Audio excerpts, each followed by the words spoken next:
لوگ ابہام میں آ جاتے ہیں جی معراج شریف 27ویں شب کو ہے نہیں ہے، منانا چاہیے نہیں منانا چاہیے.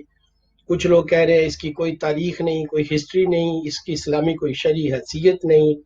ہم لوگ جو ہے اس کو بڑے باوقار پرتپاک طریقے سے مناتے ہیں. جو یہ لوگ ہیں انہیں کیسے آپ گائیڈ کریں گے، کیا کہیے گا؟ جی ماشاء اللہ، بہت اچھا سوال ہے. آج کل کے ماحول کے مطابق آپ نے سوال کیا.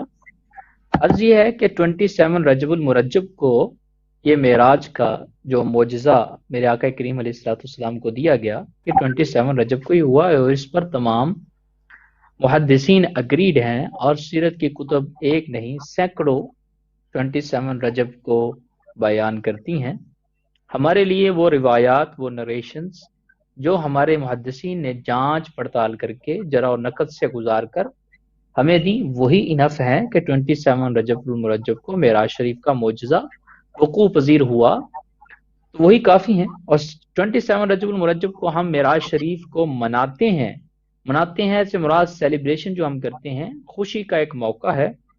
وَأَمَّا بِنِعْمَةِ رَبِّكَ فَحَدِّثْ، اللہ کی نعمت پر فرمایا گیا بہرحال تو اپنے رب کی نعمت کو چرچا کرو.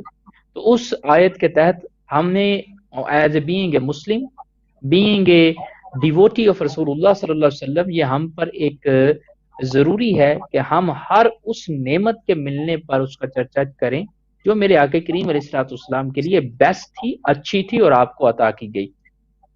معراج کا معجزہ میرے آقا کریم علیہ الصلوۃ والسلام کی عظمتوں کو بیان کرتا ہے، اس لیے ہمارے لیے وہ بہت نعمت کی مقام پر ہے، ہمارے لیے بگ نعمت ہے، اس لیے ہم اس کو بیان کرتے ہیں، اس کو سیلیبریٹ کرتے ہیں، اور آنے والی نسلوں کو اس کے حوالے سے گائیڈ کرتے ہیں اور بتاتے ہیں. اس لیے ورنہ ہم کو اسے منانے کو فرض نہیں کہتے، ہم کو اسے واجب نہیں کہتے، ہم صرف یہ کہتے ہیں کہ اس رات یہ عظمتوں والی رات ہے، ہمیں برکتوں کا رب تعالیٰ حصہ عطا فرمائے. آقا کریم علیہ الصلوۃ والسلام کی نظر کرم ہم پر بھی ہو جائے، ہمارا بھی بیڑا پار ہو جائے، اور آنے والی نسل کو ہم اویئر کرتے ہیں، ان کو ایجوکیٹ کرتے ہیں، یہ ہم کام کرتے ہیں. اور یہ ان دا شرع بالکل جائز اور مستحسن سمجھتے ہیں، اور ہے بھی یہ جائز اور مستحسن، فرض اور واجب نہیں ہے. باقی رہا اس کے بارے میں بہت سے جیسے کہ شکوک و شبہات پھیلانے کی کوشش کی جاتی ہے، یہ معراج اس دن ہوئی ہی نہیں، یا معراج کا کوئی حیثیت ہی نہیں.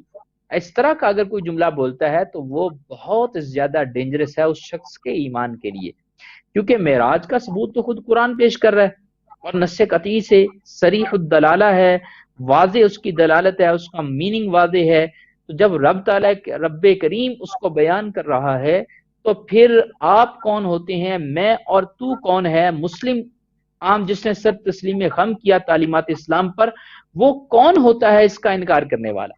لہذا جو انکار کر رہا ہے تو اس کو سوچنا چاہیے کہ میرا سٹیٹس کہاں پہ چلے گا اسلام کے اندر، میں کیا ہوں گا، میرا سٹیٹس کیا ہے پھر اسلام میں اگر میں انکار کر رہا ہوں. اس نص قطعی کا میں انکار کر رہا ہوں، احادیث مشہورہ صحیحہ کا انکار کر رہا ہوں، احادیث احاد کا انکار کر رہا ہوں، تو پھر اس طرح تو وہ بیچارہ بہت کچھ شرک کا منکر بن کر ہو سکتا ہے کہ دلدل کفر کے اندر چلا جائے.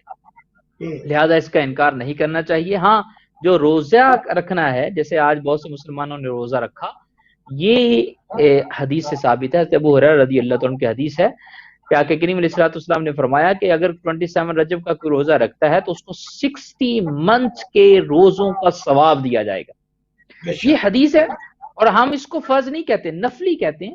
حدیث سے اس کی فضیلت ثابت ہے، اس لیے ہم مانتے ہیں. اگر تم کہو یہ حدیث ضعیف ہے، چلو آپ کی یہ بات بھی مان لی. اصول محدثین کے نزدیک حدیث ضعیف بھی فضیلت میں معتبر ہوتی ہے. تو یہاں فضیلت بیان کر رہے ہیں، ہم کون سا کوئی اور چیز بیان کر رہے ہیں. فضیلت کی بات تھی تو وہ بیان کر دی، دیٹس ویلڈ اینڈ معتبر اینڈ اتھینٹک ان فضائل، ان ایکسیلنسز آف دا اعمال اینڈ ایکشنز. جب وہ معتبر ہے تو اس کو لے لیا گیا. تو لہذا اس طرح کی باتیں بالکل نہیں کرنی چاہیے جو کہ چند گمراہ لوگ کر رہے ہیں.